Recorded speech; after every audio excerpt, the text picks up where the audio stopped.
দর্শক আমন্ত্রণ জানাচ্ছি এটিএন নিউজের সাপ্তাহিক আয়োজন Popular Life Insurance Company Limited বিস্টক অনুষ্ঠানে। আপনাদের সাথে আছি আমি গোলাম কাদির রবু। দর্শক, আপনারা জানেন যে গেল কয়েকদিন ধরে আমরা যেটি দেখছি যে কোটা আন্দোলনকে কেন্দ্র করে সৃষ্ট অস্থিরতা এবং সেই অস্থিরতার পরিপ্রেক্ষিতে কারফিউ, সরকারের নির্বাহী আদেশে ছুটি এবং নানা কারণে ব্যাংক, ইন্টারনেট ব্যবস্থা বন্ধ থাকার কারণে অর্থনীতিতে অনেকখানি স্থবিরতা অবস্থা বিরাজ করেছিল। কিন্তু পরবর্তীতে সরকার পরিস্থিতি সামাল দিয়ে এখন পরিস্থিতি অনেকখানি স্বাভাবিক হচ্ছে এবং অর্থনীতিও অনেকখানি গতিশীল হচ্ছে। আমরা দেখেছি ব্যাংক খুলেছে, ইন্টারনেট ব্যবস্থা অনেকখানি সচল হয়েছে, আমদানি রপ্তানি কার্যক্রম যে বাধাগ্রস্ত হয়েছিল সেটির জটও অনেকখানি খুলছে এবং আমদানি রপ্তানি কার্যক্রমও স্বাভাবিকভাবে চালু হয়েছে। তো এই পরিপ্রেক্ষিতে এখন দেশের অর্থনীতি কতখানি গতিশীল হলো এবং অর্থনীতিতে গতিশীলতা ফিরছে কিভাবে, সেটি নিয়েই আমরা সাজিয়েছি আজকের এই বিস্টক অনুষ্ঠান আলোচনা। আমাদের সঙ্গে অতিথি হিসেবে আছেন অগ্রণী ব্যাংকের পরিচালক জনাব কাশেম হুমায়ুন। জনাব কাশেম হুমায়ুন, আপনাকে স্বাগত জানাচ্ছি আজকের এই আলোচনায়। জি, আপনার কাছে একটু জানতে চাই, এই যে কোটা আন্দোলনকে কেন্দ্র করে যে সহিংসতা, অস্থিরতা যে পরিস্থিতি এবং তার পরিপ্রেক্ষিতে অর্থনীতি এখন তো একটু স্বাভাবিকতার দিকে যাচ্ছে, তো আপনার দৃষ্টিতে অর্থনীতি আসলে কতখানি গতিশীল হচ্ছে বা গতিশীলতায় ফিরছে? না, এই 2 দিনের সহিংসতায় একটা ড্যামেজ তো হয়েছে, জি, যার নেতিবাচক প্রভাব অর্থনীতির উপর পড়েছে। এখন এটা কাভার করার রাস্তাটা কি? এখনও কিন্তু আপনি দেখবেন যে ক্ষয়ক্ষতি নিরূপণের একটা টোটাল কম্পাইল করা হচ্ছে, যে এখন যতদূর আমরা মিডিয়াতে দেখছি জি, যে আপনার ইন্ডিভিজুয়াল অর্গানাইজেশনগুলো যারা ক্ষতিগ্রস্ত হয়েছে তারা তাদের ক্ষতিগ্রস্ত নিরূপণ করে বলছে যে আমরা এককভাবে। এখন আপনার যখন সেন্ট্রালি কম্পাইল হবে, জি, তখন বোঝা যাবে যে আসলে ক্ষতি। এখন 18 এবং 19 জুলাই এই 2 দিনই মূলত আপনার সহিংসতা, নাশকতা। এখানে 2টা জিনিস, একটা হচ্ছে সহিংসতার রেজাল্টটা কি দাঁড়িয়েছে। সহিংসতা আপনার একটা বড় ক্ষতিটা হয়েছে কোথায়? ক্ষতিটা হয়েছে আপনার অবকাঠামো খাতে এবং রাষ্ট্র অবকাঠামো অনেক কিছু ক্ষতিগ্রস্ত হয়েছে। যেমন ঢাকার মেট্রো রেলটাই আপনার কতগুলো ক্ষতিগ্রস্ত হয়েছে, হ্যাঁ, সেতু ভবন ক্ষতিগ্রস্ত হয়েছে, অবকাঠামো ক্ষতিগ্রস্ত হয়েছে। আরেকটা হলো ব্যবসা ক্ষতিগত, ব্যবসার ক্ষতি, অনেকগুলো ব্যবসায়ী প্রতিষ্ঠান হ্যাঁ স্ট্রাইক হয়েছে, সেখানে কিন্তু বন্ধ হয়েছে নিরাপত্তার কারণে, যে বা আপনি যেভাবেই বলেন নিরাপত্তা একটা বিষয় ছিল, এবং 17-18 মূলত গেছে ক্ষতিটা। এখন এই 17-18-তে এই 2 দিনে সহিংসতায় কি পরিমাণ ক্ষতি হয়েছে, নাশকতার এই কারণে ক্ষতিটা, এই ক্ষতিটা নিরূপণের সরকার ও ইন্ডিভিজুয়াল, আমি যা দেখলাম মিডিয়াতে এ পর্যন্ত প্রত্যেকটা অর্গানাইজেশনে তার ক্ষতিটা, জি, হ্যাঁ, বেসরকারিভাবে যারা ব্যবসায়ী সংগঠন আছে তারাও কিন্তু ক্ষতিটা নিরূপণ করছে। হ্যাঁ, এখন ধরেন এই বিজিএম এর এক শীর্ষ পর্যায়ের নেতার বক্তব্য শুনছিলাম সেদিন, যে বলছিলেন যে দৈনিক 1600 কোটি টাকার মতো এক্সপোর্ট ব্যাহত হচ্ছে। তো 1600 কোটি টাকার এক্সপোর্ট 2 দিনে 3200 কোটি টাকার এক্সপোর্ট 2 দিনের সহিংসতা বন্ধ হতে পারে। তারপরে ইন্টারনেট ডিসরাপ্ট, এইটা ওইটা, এই কারণে হয়তো কয়েকদিন। ব্যবসায়ীদের যে শীর্ষ সংগঠন এফবিসিসিআই আছে, তারা অনেক দিন আগে একটা পরিসংখ্যান তারা হিসাব করেছিল, সেটি হয়েছে যে হরতাল, অবরোধ কিংবা যে কোনো কারণে যখন একদিন সব কিছু শাটডাউন থাকে তখন অর্থনীতিতে ক্ষতি হয় 6,500 কোটি টাকা। এটা তাদের একটা হিসাব আর কি। না, এগুলো তারা হিসাব দিতেই পারে। এখন প্রশ্ন হচ্ছে যে যেমন আপনার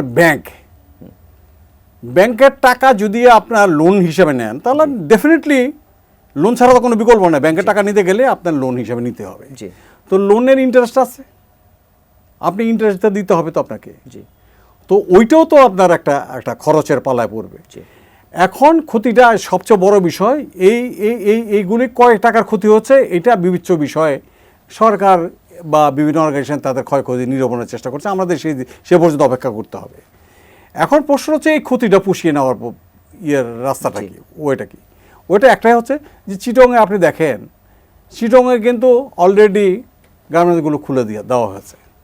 ইটস আ পজিটিভ সিগন্যাল। সারা দেশে গার্মেন্টস, আমি কালকে মিডিয়াতে দেখলাম যে এত বড় এই 17 এবং 18 জুলাইয়ের এই সহিংসতা নাশকতা, এর মধ্যে আপনার যা মিডিয়াতে দেখলাম যে আপনার পায়রা বন্দর চালু ছিল, জি চিটাং বন্দর, চিটাং পোর্ট আবার বন্ধ ছিল 2 দিন। হ্যাঁ হ্যাঁ, কিছু ম্যানুয়ালি চলেছে। হ্যাঁ রাইট, ম্যানুয়ালি চলেছে। ইন্টারনেটের রিজার্ভ হবেই তো, হওয়াটাই স্বাভাবিক। আপনার এখন যদি আপনার টোটাল ট্রেডটাই চলে ইন্টারনেট ভিত্তিক, টোটাল ট্রেড, তো এখানে যদি আপনার বন্ধ থাকে, সরকার অবশ্য খুলে দিয়েছেন, হ্যাঁ, তার ন্যাচারালি একটু ক্ষতিগ্রস্ত তো হবেই, এটা ট্রেড ক্ষতিগ্রস্ত হবে। তো আমরা এখন আপনি পোষানোর যে কথাটা উঠেছে যে কিভাবে এই ক্ষতিটা পোষানো যায়, যে আমাদের মেইন হচ্ছে এক্সপোর্টের মেইনলি হচ্ছে আপনার চিটাং পোর্ট হচ্ছে মেইন, এখান থেকেই, হ্যাঁ এখান থেকেই আসা যাওয়া করে অর্থনীতির কেন্দ্রবিন্দু। তো এখন চিটাং পোর্টকে আপনার সর্বোচ্চ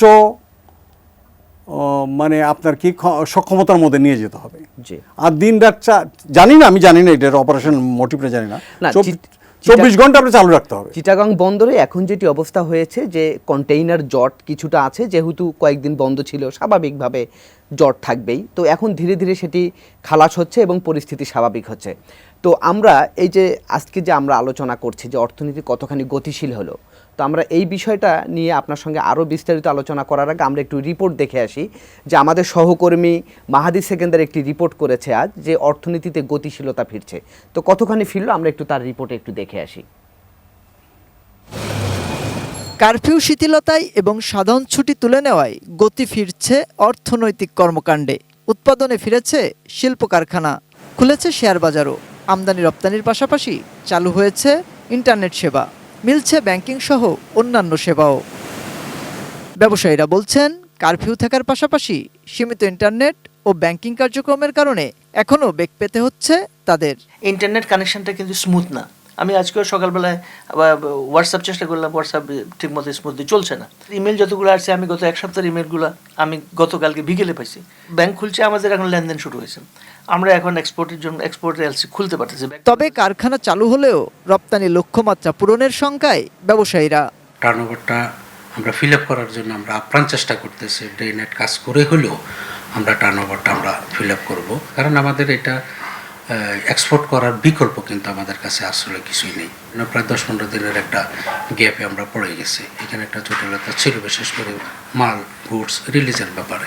অর্থনীতি বিশ্লেষকরা বলছেন সীমিত ইন্টারনেটের কারণে বাধাগ্রস্ত হচ্ছে অর্থনৈতিক কর্মকাণ্ড। ইন্টারনেটের বিষয়ে এই জিনিসটা কিন্তু একটু চিন্তা করার দরকার রয়েছে যে বিকল্প ব্যবস্থাগুলো আসলে কি। তার কারণ হচ্ছে যে কিছু কিছু কার্যক্রম বিকল্প ম্যানুয়ালি করা যেতে পারে, আবার এটাও মনে রাখতে হবে যে কিছু কিছু কার্যক্রম আপনি অনলাইন ছাড়া করতেই পারছেন না। অতি দ্রুত সময় যেন ইন্টারনেটটা যেন একেবারে প্রত্যন্ত অঞ্চলেও যাতে ফেরত আসে এবং তারা যেন ব্যবসা বাণিজ্যগুলো করতে পারে। মূল্যস্ফীতি নিয়ন্ত্রণে সরবরাহ ব্যবস্থা স্বাভাবিক রাখার তাগিদ তার। ব্যবসা বাণিজ্যিক লেনদেন বা এই ধরনের আদান প্রদান এগুলো কিন্তু ক্ষতিগ্রস্ত হচ্ছে। মাহাদি সেকেন্দার, এটিএন নিউজ, ঢাকা। কোটা আন্দোলনকে কেন্দ্র করে সৃষ্ট অস্থিরতা সংঘাতের পর অর্থনীতি যে এখন সচল হয়েছে এবং সেখানে কতটা গতিশীলতা আসছে সেসব নিয়ে আমাদের সঙ্গে অতিথি হিসেবে আছেন অগ্রণী ব্যাংকের পরিচালক জনাব কাশেম হুমায়ুন। জনাব কাশেম হুমায়ুন, আপনাকে আরেকবার স্বাগত জানাচ্ছি বিরতির পর। তো যে রিপোর্টটি আমরা দেখেছিলাম যে অর্থনীতিতে এখন গতিশীলতা ফিরেছে, মানে ব্যাংক খুলেছে, শেয়ার বাজার খুলেছে, তো আমরা যেদিন ফার্স্ট ব্যাংক খুললো সেদিন আমরা দেখলাম যে টাকা তোলার হিড়িক এবং বাংলাদেশ ব্যাংক বাণিজ্যিক ব্যাংকগুলোকে নগদ টাকার সরবরাহ করেছে 25,000 কোটি টাকা। তো এখন আমার প্রশ্ন, যেহেতু আপনি অগ্রণী ব্যাংকে দীর্ঘদিন ধরে পরিচালক হিসেবে আছেন, ব্যাংক খাত নিয়ে আপনার ব্যাপক অভিজ্ঞতা, একটু জানতে চাই ব্যাংকগুলো আসলে নগদ টাকার সংকটে পড়েছে কেন, বা মানুষই বা কেন হাতে বেশি টাকা ধরে রাখছে? এটা বড় ডিফিকাল্ট বলা। তবে এখানে আপনার ইন্টারনেট না থাকাতে 2-3 দিন আপনি ধরেন গভর্নমেন্ট সাধারণ ছুটি দিয়েছিলেন রোববার, সোমবার, মঙ্গলবার। জি, এই 3 দিন কিন্তু গভর্নমেন্ট অফিসিয়ালি বন্ধ রাখছে, ব্যাংক, বিমা সবই বন্ধ, তারপর সেন্ট্রাল গভর্নমেন্টের সেন্ট্রাল অফিসও বন্ধ, সবই বন্ধ, সব বন্ধ ছিল, মাঠ পর্যায়ে বন্ধ ছিল। এটিএম বুথও কাজ করে। এটি ইন্টারনেট না থাকাতে এটিএম বুথও কাজ করবে না, স্বাভাবিক। তো এই 3 দিনে মানুষের কেনাকাটা যাই বলেন, নগদ টাকার সরবরাহ, হ্যাঁ একটা চাহিদা ছিল, নগদ টাকার চাহিদা ছিল। এই 3 দিনে আপনি যদি নগদ টাকার যে সোর্সগুলো, ব্যাংকিং সিস্টেম 3 দিন ছুটি, হ্যাঁ, এই নাশকতামূলক কাজের জন্য সরকার, আমি বলবো অনেকটা বাধ্য হয়েছে এটা করতে।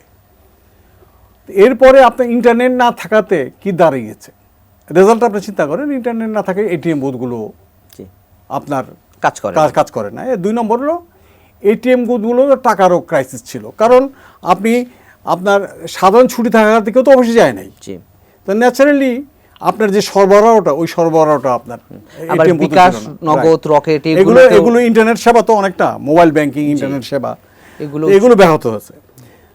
তো এখন এই 3 দিন বন্ধ থাকার পরে গভর্নমেন্ট হলিডে যখন চতুর্থ দিনে অফিস খুললো, ব্যাংক পাড়া খুললো, একটা আমেজ আসলো যে আপনি আবার একটা নর্মালসি লাইফ দেখানোর চেষ্টা হলো, তখন কিন্তু হয়তো যারা বাংলাদেশ ব্যাংকের নিয়ন্ত্রকের কাজ করেন তারা হয়তো মনে করেন যে আমার এই নগদ টাকার ইয়েটা বাড়বে, চাহিদা বাড়বে, হয়তো তারা হিসাব নিকেশ করেছেন, এইরকমই হিসাব থেকেই নগদ টাকার সাপ্লাই দিয়েছেন। জি এবং এই টাকাটা আনাটা খুব, আপনি যদি একদিনের চাহিদা দেখেন তো এই 3 দিন বন্ধ ছিল, এই 3 দিনে এই চাহিদাটা যদি নিরূপণ করেন, 3 দিন যদি নর্মালসি থাকতো তাহলে কত টাকা যাইতো, সরবরাহ হইতো কত। জি আসলে সবগুলো চাপ একসঙ্গে পড়েছে। হ্যাঁ, তাই তো? সবগুলো চাপ তো আর আরেকটি বিষয় বলি, যেটি ইন্টারনেট বন্ধ থাকার কারণে আমাদের যে প্রবাসী ভাই বোনেরা আছেন তারাও তো আসলে টাকা পয়সা পাঠাতে পারেনি, রেমিটেন্সের উপরে একটা সাময়িক প্রভাব পড়েছে।